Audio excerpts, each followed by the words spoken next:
Hello friends, welcome to this channel. तो दोस्तों, हमें जीवन में संघर्षों से बहुत ज़्यादा अगर सामना करना पड़ता है तो हमें कभी भी हार नहीं मानना चाहिए। और अगर आप संघर्षों से लड़कर आगे बढ़ेंगे तो यकीन मानिए कि आपके जीवन में जो और भी संघर्ष हैं उनसे आपको कम लड़ना पड़ेगा। यानी कि अगर आपने शुरुआती दौर में ही बहुत संघर्ष से अपनी लाइफ को अच्छा बना लिया तो आपका जीवन जो है आगे चल के बहुत ही बेहतर आपके लिए साबित होगा। और जीवन में संघर्षों का तो हमेशा से ही प्रभाव रहा है, तो उससे लड़ते समय आप कभी भी घबराइए नहीं, कभी भी कमज़ोर नहीं पड़िए और हमेशा अपने आप को मजबूत पक्ष की तरह खड़े करके उन सारी मुसीबतों से लड़ना सीखिए। और आपकी जो सबसे बड़ी मजबूती है वो है आपकी हिम्मत। अगर आप कभी भी अपनी हिम्मत नहीं तोड़ते हैं तो आपको कोई हरा नहीं सकता है। आप एक ऐसी मजबूत दीवार हैं जिसे किसी भी सामने वाले से मोटिवेट होने की ज़रूरत नहीं है। अगर आप ठान लें तो आपकी जीत है और अगर आप ठान लें तो आपकी हार है। तो इसलिए सबसे पहले आप जीतने के लिए ठानिए, हारने के लिए बिल्कुल नहीं। आपको जीवन मिला है, आप सबसे पहले जीतने का प्रयास करिए और उसे जीत कर दिखाइए। तो आइए चलते हैं आज के हमारे टॉपिक की तरफ। तो आज का जो टॉपिक है वो हिस्ट्री से है। यानी कि हम हिस्ट्री के जो क्वेश्चन हैं, बहुत ही इंपॉर्टेंट प्रश्न है इसमें, उन सभी प्रश्नों को यहाँ पर लेकर आए हैं और ये आपको let's study with harpy channel पे मिलेगा। तो आप इस चैनल को सब्सक्राइब कर लीजिएगा और history, geography, science, GK and GS, इन सभी के जो भी प्रैक्टिस वाइज क्वेश्चन होते हैं उन सभी को आप यहाँ पर कर पाएंगे। तो इसके पहले जो है हमने 2 वीडियो अपलोड कर दिया है, ये हमारा तीसरा वीडियो है और इसमें जो है प्रश्न आपके लिए रखे गए हैं। तो आप इन सभी प्रश्नों को करिए और देखिए कि आपके ये जो प्रश्न हैं कितने आपके लिए हेल्पफुल साबित हो सकते हैं। तो आइए चलते हैं आज के हमारे हिस्ट्री के प्रश्नों की तरफ। आइए देखते हैं आज का पहला प्रश्न कौन सा है।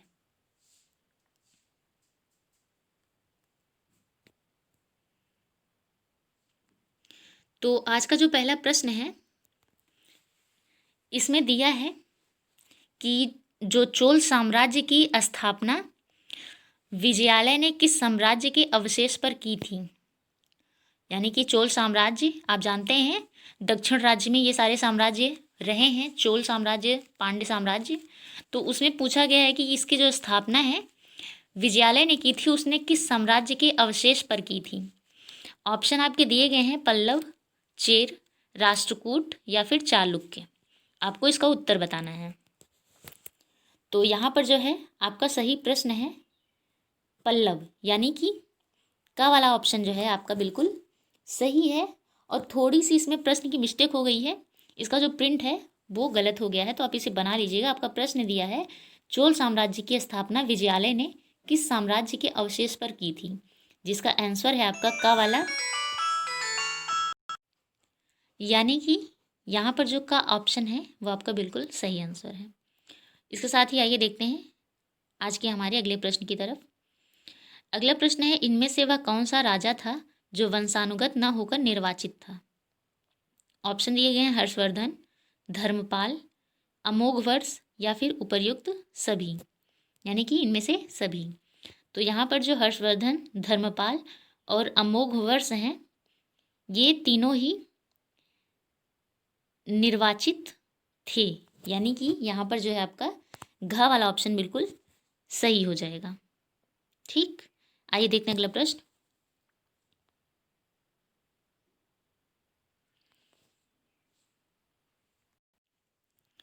जो अगला प्रश्न है वो है आपका कि किसने गुजरात के चालुक्य साम्राज्य की स्थापना की थी।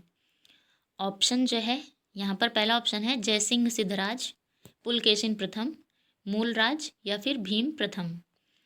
तो गुजरात का जो चालुक्य साम्राज्य था उसकी स्थापना मूलराज ने की थी, यानी कि यहाँ पर जो है आपका ग वाला ऑप्शन बिल्कुल सही है। मूलराज वहाँ का जो है स्थापना करने वाला शासक था। अगला प्रश्न है, निम्न में से कौन हिंदू शासक या शाही वंश का संस्थापक था? इनमें 4 ऑप्शन दिए गए हैं, जयपाल, कल्लर, भीमपाल या फिर आनंगपाल। तो ये पूछ रहा है कि हिंदू शाही वंश का संस्थापक कौन था। तो यहाँ पर जो सही ऑप्शन है वो है आपका ख वाला, यानी कि कल्लर जो है बिल्कुल सही ऑप्शन है। आइए अगला प्रश्न देखते हैं। अगला प्रश्न दिया है, गढ़वाल वंश का सर्वप्रथम शासक कौन था? ऑप्शन आपके दिए गए हैं, जयचंद्र, विजयचंद्र, मदन चंद्र या फिर जय सिंह। तो यहाँ पर जो है आपका जयचंद्र यानी कि का वाला ऑप्शन बिल्कुल सही है। ये जो गढ़वाल वंश था इसका सर्व प्रसिद्ध शासक जयचंद्र था। ठीक, आइए देखते हैं अगला प्रश्न। अगला प्रश्न है, राजा के मंत्रियों एवं सलाहकारों की नियुक्ति इनमें से किस वर्ण से की जाती थी? ऑप्शन दिया गया है आपका क्षत्रिय, वैश्य, ब्राह्मण और अंत्यज। तो जो राजा के मंत्री व सलाहकार नियुक्त किए जाते हैं वो उस समय ब्राह्मण वंश या ब्राह्मण वर्ण से किए जाते थे। तो ये यहाँ पर जो है आपका ग वाला ऑप्शन बिल्कुल सही है।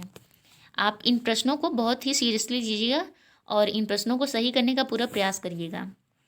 और अगर आप प्रैक्टिस वाइज इन प्रश्नों को करते हैं तो यकीन मानिए कि आपके प्रश्न जो हैं एग्ज़ाम में बहुत ज़्यादा गलत होने से बचेंगे। तो आइए चलते हैं अगले प्रश्न की तरफ। अगला प्रश्न है, प्राचीन काल में प्रचलित 8 प्रकार के विवाह में सबसे आदर्श विवाह कौन था? ऑप्शन दिए गए हैं, ब्रह्मा, देव, गंधर्व या फिर आर्स। तो यहाँ पर जो सबसे आदर्श विवाह माना जाता था वो था ब्रह्मा, यानी कि का वाला ऑप्शन आपका बिल्कुल सही है। आप जानते हैं कि प्राचीन काल में 8 प्रकार के विवाह थे जिनमें 4 विवाहों को समाज में मान्यता प्रदान थी और 4 विवाहों को नहीं थी। तो उसमें जो ब्रह्मा विवाह है उसे सबसे उत्तम माना जाता था। ठीक, आइए देखते हैं अगला प्रश्न। अगला प्रश्न दिया गया है कि चोल शासक राजराज प्रथम द्वारा बनवाया गया द्रविड़ शैली का सुप्रसिद्ध मंदिर कौन सा था? ऑप्शन आपके दिए गए हैं, महाबलीपुरम का शिव मंदिर, महाबलीपुरम का विष्णु मंदिर, तंजौर का शिव मंदिर या फिर तंजौर का विष्णु मंदिर। तो आप यहाँ पर क्या सही करेंगे? आइए देखते हैं। ये जो चोल शासक राजराज प्रथम थे इनके द्वारा द्रविड़ शैली में बनवाया गया प्रसिद्ध मंदिर तंजौर का शिव मंदिर है, यानी कि यहाँ पर जो है आपका ग वाला ऑप्शन बिल्कुल सही है। इस मंदिर को द्रविड़ शैली में राजराज प्रथम ने बनवाया था। ठीक, यहाँ पर आपका ग वाला ऑप्शन बिल्कुल सही है। अगला प्रश्न है, पाल शासक किस धर्म के अनुयायी थे? ऑप्शन दिए गए हैं, आपको बताना है कि पाल शासक किस धर्म के अनुयायी रहे थे। ऑप्शन दिया गया, बौद्ध धर्म, जैन धर्म, शैव धर्म और भागवत धर्म। तो जब पाल शासक थे तो वो बंगाल पर अधिकार करते थे उस समय, और उन लोगों ने बौद्ध धर्म को बहुत ही ज़्यादा लोकप्रिय बनाया था, यानी कि उसे संरक्षण भी दिया था और उसका जो है पालन भी करते थे, उसका प्रचार प्रसार भी करवाया गया था। तो यहाँ पर जो है आपका का वाला ऑप्शन बिल्कुल सही है। अगला प्रश्न है, सातवाहन वंश का सर्वाधिक प्रतापी शासक कौन था? ऑप्शन दिए गए हैं, गोविंद पुत्र सातकर्णी, गौतमी पुत्र सातकर्णी, यज्ञश्री सातकर्णी या फिर पुलवामी। तो यहाँ पर जो है आपका सही ऑप्शन है गौतमी पुत्र सातकर्णी। एक इसी नाम से मूवी भी बनी है गौतमी पुत्र सातकर्णी से, उसको आप देखेंगे तो थोड़ा समझ जाएंगे कि गौतमी पुत्र सातकर्णी जो है सबसे प्रतापी शासक थे और इन लोगों के जो नाम हैं वो अपनी माता के नाम पर रखे जाते थे, यानी कि सब जो सरनेम होता था आगे लगाया जाता था और अपनी माता का नाम उसमें रखा जाता था। तो यहाँ पर जो है आपका खा वाला ऑप्शन बिल्कुल सही है। अगला प्रश्न है, इनमें से कौन राष्ट्रकूटों का सर्वाधिक शक्तिशाली प्रतिद्वंदी था? तो ऑप्शन दिए गए हैं, पल्लव वंश, प्रतिहार वंश, वेंगी के चालुक्य या फिर पाल वंश।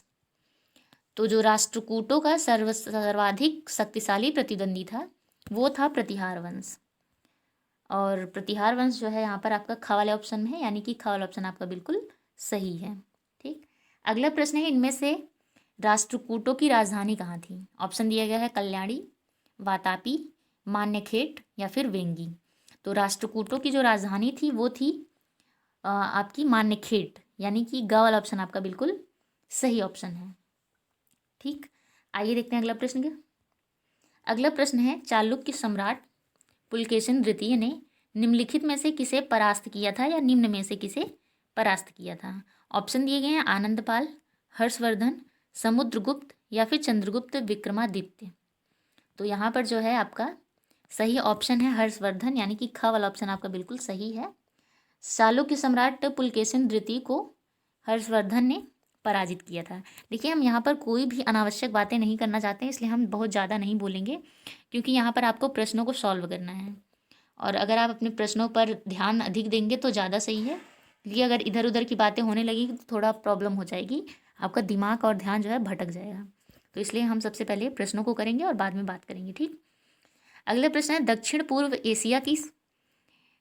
पूर्व एशिया की एक बड़े भाग पर किस राजा ने अधिकार कर लिया था। ऑप्शन दिए गए हैं, राजेंद्र चोल, राजेंद्र चोल द्वितीय, राजेंद्र चोल प्रथम या राजेंद्र द्वितीय। तो इन सब के नाम हैं महाराजाओं के। इनमें से कौन सा था जो एशिया के एक बड़े भाग पर अधिकार किया था। तो यहाँ पर जो सही ऑप्शन है वो आपका क वाला है, यानी कि राजेंद्र चोल यहाँ पर आपका बिल्कुल सही ऑप्शन हो जाएगा, ठीक। आइए देखते हैं अगला प्रश्न। अगला प्रश्न है, किस स्थान पर ये जो पालो लिखा है, यहाँ पर बालो होना, सॉरी फ्रेंड्स, यहाँ पर जो बालो लिखा है वो पाल होना चाहिए, कि इनमें से किस स्थान पर पालों का साम्राज्य स्थित था। ऑप्शन आपके दिए गए हैं, बंगाल, उत्तरी दक्कन, दक्षिणी दक्कन और अवध। तो पाल जो मुख्य रूप से शासन करते थे वो बंगाल के शासक थे। तो यहाँ पर जो है आपका सही ऑप्शन हो जाएगा का वाला, यानी कि बंगाल यहाँ पर सही ऑप्शन है। अगला प्रश्न है, कल्याणी के चालुक्य वंश की स्वतंत्रता का जन्मदाता कौन था। ऑप्शन आपके दिए गए हैं, सोमेश्वर प्रथम, सोमेश्वर द्वितीय, नरसिंह प्रथम और तैलव द्वितीय। तो यहाँ पर जो है आपका सही ऑप्शन है तैलव द्वितीय, यानी कि घ वाला ऑप्शन आपका बिल्कुल सही है। एक इम्पॉर्टेंट बात, अगर आपको टाइम नहीं मिलता है या फिर वीडियो देखने का और किसी काम का, तो आप एक काम करिएगा कि वीडियो को चला के रख दीजिए और जो वॉइस है उसे सुन करके आप उन प्रश्नों को थोड़ा दिमाग से और ध्यान से, यानी कि आप आंसर और क्वेश्चन इन दोनों को सुन करके आप बिल्कुल सही लगा सकते हैं। बस आपका जो ध्यान है वो टिका होना चाहिए कि हम क्या सुन रहे हैं, न कि अदर बातों पर। तो अगर आप ऐसा भी करते हैं तो आपके जो प्रश्न हैं वो अच्छे से तैयार हो सकते हैं। अगला प्रश्न है, दक्षिण भारतीय स्थापत्य 3 प्रमुख अंगों में निम्न में से कौन सा नहीं है। ऑप्शन दिया गया है, विशाल मंदिर, तक्षण कला, मंडप या फिर रथ। तो दक्षिण भारतीय स्थापत्य 3 प्रमुख अंगों में से विशाल मंदिर में भी जाना जाता था, मंडप में भी और रथ में, यानी कि जो वहाँ की कलाकारी थी, यानी कि स्थापत्य कला जो था, उन सब में इन चारों में से एक तक्षण कला का जो समावेश था इसका नहीं किया गया था। बाकी तीनों जो है अभी भी वहाँ पर पाए गए हैं। अगला प्रश्न है, राज को किस उपाधि से जाना जाता है। ऑप्शन दिए गए हैं आपके, जयगोड, चोल मार्तंड, मुम्मर डिचोल। तो राज जो थे ये एक महाराजा थे और इन्होंने इन तीनों में से तीनों की तीनों उपाधियों को लिया था, यानी कि तीनों उपाधियों से इन्हें संबोधित किया जाता था। तो यहाँ पर जो है आपका सही ऑप्शन हो जाएगा कि इनमें से सभी। अगला प्रश्न है, किस राज्य का इतिहास कल्हड़ की राज तरंगिणी से ज्ञात होता है।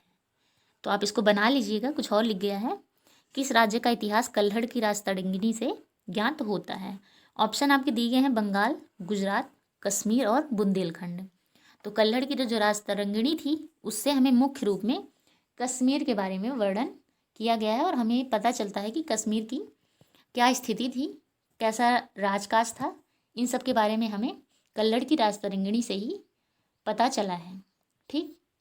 आइए देखते हैं अगला प्रश्न। अगला प्रश्न है, त्रिसत्तात्मक संघर्ष में, फ्रेंड्स यहाँ पर त्रिसत्तात्मक होना चाहिए था, त्रिसत्तात्मक संघर्ष में भाग लेने वाला प्रथम पाल नरेश कौन था। ऑप्शन दिए गए हैं, धर्मपाल, गोपाल, देवपाल या फिर महिपाल प्रथम। तो यहाँ पर जो सही ऑप्शन है वो आपका धर्मपाल हो जाएगा, यानी कि का वाला ऑप्शन आपका बिल्कुल सही है, ठीक। आते हैं अगले प्रश्न पर। अगला प्रश्न है, पट्टडकल के विशाल शिव मंदिर का निर्माण किस शासक ने करवाया। ऑप्शन दिए गए हैं, चालुक्य वंश की विद्यादिव्य ने, सोमेश्वर द्वितीय ने, कल्याणी के सोमेश्वर ने या फिर मंगलेश ने। तो यहाँ पर जो सही ऑप्शन है वो है आपका ख वाला, यानी कि सोमेश्वर द्वितीय ने पट्टडकल के विशाल शिव मंदिर का निर्माण करवाया था। अगला प्रश्न है, मंडपिका जो है एक शब्द है, इस शब्द का तात्पर्य क्या है? ऑप्शन दिया गया है मंदिर, साधारण लेन देन में प्रयुक्त कौड़ी, चुंगी कर या फिर गोदाम। तो इसमें आप क्या सही करेंगे?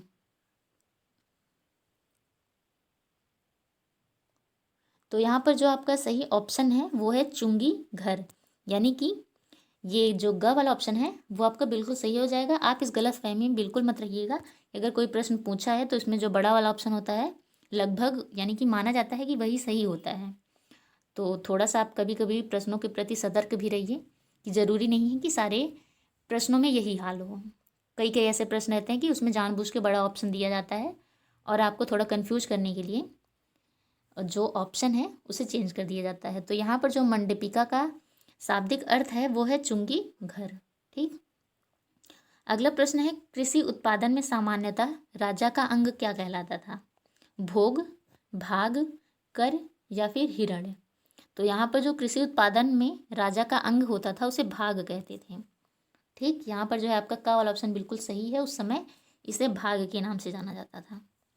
अगला प्रश्न है राजा किन प्राकृतिक संसाधनों का अनुदान प्राप्त करता था? ये जो राजा थे वो किन प्राकृतिक संसाधनों का अनुदान प्राप्त करते थे? जैसे जल संसाधन, वन भूमि, खाने या उपर्युक्त सभी। तो हम जानते हैं कि राजा जो होते हैं वहाँ के सर्वाकर्ता धर्ता होते हैं और यहाँ पे कोई ऐसा है नहीं कि जो व्यक्ति के पर्सनल से मैटर रखता हो। सारे के सारे आपको पॉजिटिव ही लग रहे हैं। तो यहाँ पर जो आपका सही ऑप्शन क्या हो जाएगा? उपर्युक्त सभी। तो ऐसा आप अनुमान लगा के भी दे सकते हैं कि यहाँ पर जो है सभी सही हो सकते हैं। तो आपने सारे प्रश्नों को किया और देखा, आपको ये सारे प्रश्न कैसे लगे? आपको इन प्रश्नों में करने में कोई समस्या तो नहीं हुई? अगर कोई समस्या हुई तो आप हमें कमेंट करके ज़रूर बताइएगा। तो आज के लिए बस इतना ही। Thanks for watching. और ऐसे ही हिस्ट्री, ज्योग्राफी, साइंस आदि जो भी सब्जेक्ट हैं इन सब के बारे में जानकारी के लिए आप हमसे जुड़े रहिए, क्योंकि यहाँ पर जितने भी प्रश्न करवाए जाएंगे आपको विस्तार से पढ़ाया नहीं जाएगा, लेकिन ये है कि इतने प्रैक्टिस करवाए जाएंगे आपको कि आपके जो प्रश्न हैं वो कहीं से भी बाहर जा ही नहीं सकते हैं। और जो है आपके प्रश्न सारे के सारे सही होंगे। बस आप सभी प्रश्नों को बहुत ही ध्यानपूर्वक पढ़िए और सभी प्रश्नों पर ध्यान देकर उसके साथ में ही आपको दिमाग में जो है बैठाना है कि अगर ये प्रश्न आपने कहीं और देखा, किसी एग्ज़ाम में देखा, तो बस इतना समझ लीजिए कि आपका जो प्रश्न है वो आपके दिमाग में इस कदर बैठा है कि आप उसे तुरंत सही बता देंगे और उसे तुरंत सही कर देंगे। तो ठीक है, आप सबको थैंक यू।